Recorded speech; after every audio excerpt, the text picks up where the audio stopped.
ഇപ്പോൾ നമ്മുടെ ഭദ്രാസനത്തില് ഇതുപോലെ ധാരാളം പള്ളികളിൽ ഇപ്പോൾ മറുഭാഗത്തെ അതിന്റെ കൈവശത്തിലാണ്.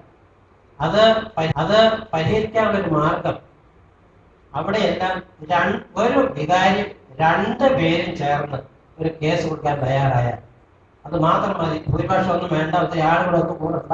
2 പേര് അയ്മേനികൾ, ആ ഇടവക്കാരായിട്ട് ഒരു വികാരി ഉണ്ടെങ്കിൽ ഒരു കേസ് ഫയൽ ചെയ്യുക. നമ്മളതിന് വീട്ടിലെ കൈ കെട്ടിയിരുന്നാണ്. വിധി ഉണ്ടായി കഴിയുമ്പോൾ അതിന് പുറകെ കേസ് നടത്താനായിട്ട് പോകണം. പണവും മുടക്കി അതിന്റെ പുറകെ അടുത്ത് കേസ് നടത്തണം.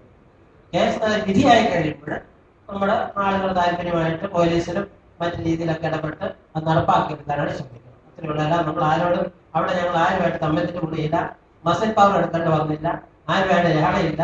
ഞങ്ങൾ വളരെ സ്നേഹമായിട്ടാണ് ഒരേ കേസിലൊക്കെ പലപ്പോഴും പോകാറുള്ള ഒന്നിച്ച വാദ്യം പ്രത്യേകത. അപ്പൊ അത്ര സ്നേഹമായിട്ട് ഞങ്ങൾ കേസ് നടത്തി ഞങ്ങൾ അത് പൂർണ്ണമായിട്ട് നമ്മുടെ നിയന്ത്രണത്തിലാണ്. പിന്നെ അല്പസ്വല്പമൊക്കെ വാക്കുകാർക്കുണ്ടായിട്ടുണ്ടോ വിചാരിക്കണ്ട.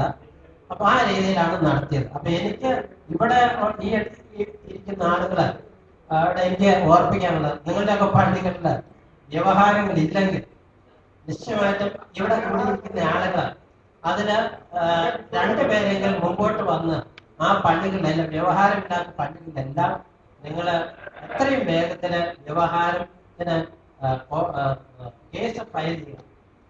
എല്ലാ പള്ളികൾക്കും വികാരിമാരെ നിയമിച്ചിട്ടുണ്ട് തിരുവനന്തപുരം. അത് അവിടെയുള്ള ആൾ വേണമെന്നൊന്നുമില്ല. അതുകൊണ്ട് ഏതെങ്കിലും ഒരു അച്ഛൻ വികാരിയായിട്ട് നിന്നുകൊണ്ട് 2 പേര് കേസ് ആദ്യം ഫയൽ ചെയ്തിരിക്കുക. അല്ലെങ്കിൽ ഒരു കുഴപ്പം, ഇനി കുറച്ചുകൂടെ കഴിയുമ്പോൾ പിന്നെ നമുക്ക് ഇത് കാലഹരണപ്പെട്ടു പോകും. അപ്പൊ കേസ് ഇല്ല എന്നുള്ള സാഹചര്യങ്ങൾ വരാൻ ഇടയുണ്ട്. അതുകൊണ്ട് എത്രയും വേഗത്തിന് ഇത്രയും കൂടിയിരിക്കുന്ന ആളുകളുടെ പള്ളികൾ എവിടെയെങ്കിലും ഉണ്ടെങ്കിൽ ഒട്ടും താമസിക്കാൻ തറ്റാടെ കൂടെ വേണം. എല്ലാവരും പെക്കട്ടൊക്കെ കയറി വരും. അവരെ ഫേസ് ചെയ്യാനുള്ള കഴിവുള്ള ആളുകൾ കാണും. നമ്മുടെ ആളുകളൊക്കെ അങ്ങനെ തറ്റാടെ കുറവുള്ള ആളുകളൊന്നും അല്ല. അപ്പൊ അത് ചെയ്യാന്നുള്ള എനിക്ക് ഓർപ്പിക്കാൻ. പിന്നെ അച്ഛനോട് പറഞ്ഞ ഒരു സംഗതിയെ, ഇവിടെ നമുക്ക് ഇത്രയും അനുകൂലമായ കാര്യങ്ങളൊക്കെ ഉണ്ടായിട്ടുണ്ട്. വാസ്തവത്തില് നമ്മുടെ കേസുകള് കുറെ കൂടെ ശക്തിപ്പെടുത്തേണ്ട സാഹചര്യം വളരെയധികം ഉണ്ട്. ഇപ്പോഴും നമ്മൾ വേണ്ടത്ര കേസുകൾക്ക് വേണ്ടത്ര പ്രാധാന്യം ശക്തി കൊടുക്കുന്നില്ല എന്നുകൊണ്ട് നമ്മുടെ ഭാഗത്തുള്ളൊരു കുറവാണ്. ഇപ്പോ ഇവിടെ ശ്രേഷ്ഠ ഭാവ എഴുതി കൊടുത്തിട്ടുണ്ട്.